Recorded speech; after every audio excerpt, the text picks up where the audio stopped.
Syria में सब कुछ ठीक नहीं है। सीरिया में करीबन 1.5 दशक से जारी गृहयुद्ध के बाद विरोधियों द्वारा तख्ता पलट का दावा किया जा रहा है।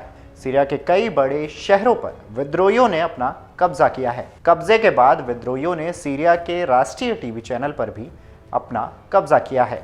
इस बीच यह भी कहा जा रहा है कि राष्ट्रपति असद छोड़कर किसी अज्ञात जगह पर चले गए हैं। उनका परिवार पहले ही रूस रवाना हो चुका है। सीरिया में इस बदले हालात में जिस एक शख्स की सबसे ज्यादा चर्चा हो रही है वह है एचटीएस प्रमुख अबू मोहम्मद अल जोलानी। वहीं चर्चा पूर्व राष्ट्रपति बशर अल असद की भी है। उनकी तलाश की जा रही है। विद्रोही गुट के लड़ाके उन लोगों से पूछताछ कर रहे हैं जिन्हें असद के बारे में कुछ भी जानकारी हो सकती है। इस बीच एक फ्लाइट ट्रैकिंग वेबसाइट ने बताया है कि सीरिया की राजधानी से उड़ान भरने वाला आखिरी विमान इल्यूशन 76 था, जिसकी उड़ान संख्या सीरियन एयर 9218 और उस विमान में बशर अल असद के सवार होने की संभावना जताई जा रही है। विमान ने दमिश्क से उड़ान भरी और उसके बाद उसका संपर्क टूट गया।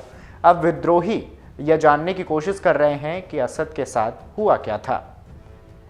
विमान की उड़ान भरने के कुछ समय पहले विद्रोही सेनाओं ने हवाई अड्डे पर कब्जा करना शुरू किया। विमान पहले पूर्व की दिशा में उड़ान भरता हुआ दिखाई दिया, फिर अचानक उत्तर की दिशा में मुड़ जाता है।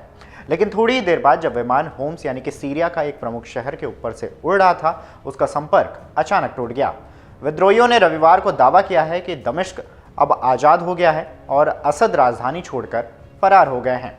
इसके बाद असद का कोई सार्वजनिक बयान या मौजूदगी सामने नहीं आई है। विद्रोही लड़ाके अब असद की तलाश में जुट गए हैं और विमान की ट्रैकिंग की जा रही है। रहस्यमयी उड़ान को लेकर कई तरह के अटकलें भी लगाई जा रही हैं कि वह सीरिया छोड़ चुके हैं। इस बीच सोशल मीडिया पर कई तरह के दावे भी हैं जिनमें दावा किया जा रहा है कि असद का विमान दुर्घटनाग्रस्त हो गया है। वहीं एक एक्स यूजर ने दावा किया है कि विमान की अचानक ऊंचाई कम होने और दिशा बदलने से लगता है कि इसे किसी ने मार गिराया है। उन्होंने कहा है कि विमान अचानक 3650 मीटर की ऊंचाई से 1070 मीटर नीचे आया और यह घटना लेबनान के हवाई क्षेत्र के पास हुई है। एक अन्य यूजर ने भी 3D फ्लाइट रडार सिस्टम का हवाला देते हुए कहा कि असद का विमान दुर्घटनाग्रस्त हो गया है। एक्स पर एक अन्य यूजर ने टिप्पणी की है, सीरिया के विमान के उड़ान का मार्ग बहुत अजीब था, जो असद के भागने के बाद विद्रोहियों के नियंत्रण में आए दमिश्क हवाई अड्डे से निकला था।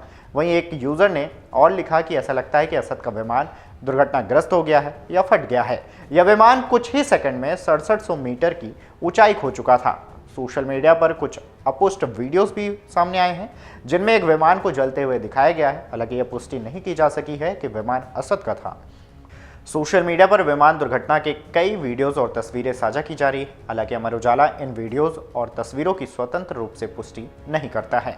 सीरियाई विद्रोहियों ने दावा किया है कि उन्होंने दमिश्क पर नियंत्रण पा लिया है और असद शासन का पतन हो चुका है। इसके साथ ही सीरिया के सरकारी टेलीविजन चैनल पर एक वीडियो प्रसारित किया गया जिसमें कहा गया है कि राष्ट्रपति बशर अल असद को हटा दिया गया है और सभी कैदी रिहा कर दिए गए हैं। विद्रोहियों ने टेलीविजन संदेश में सभी प्रतिद्वंदी सेनाओं और नागरिकों से कहा है कि स्वतंत्र सीरियाई राज्य के संस्थानों को संरक्षित किया जाए।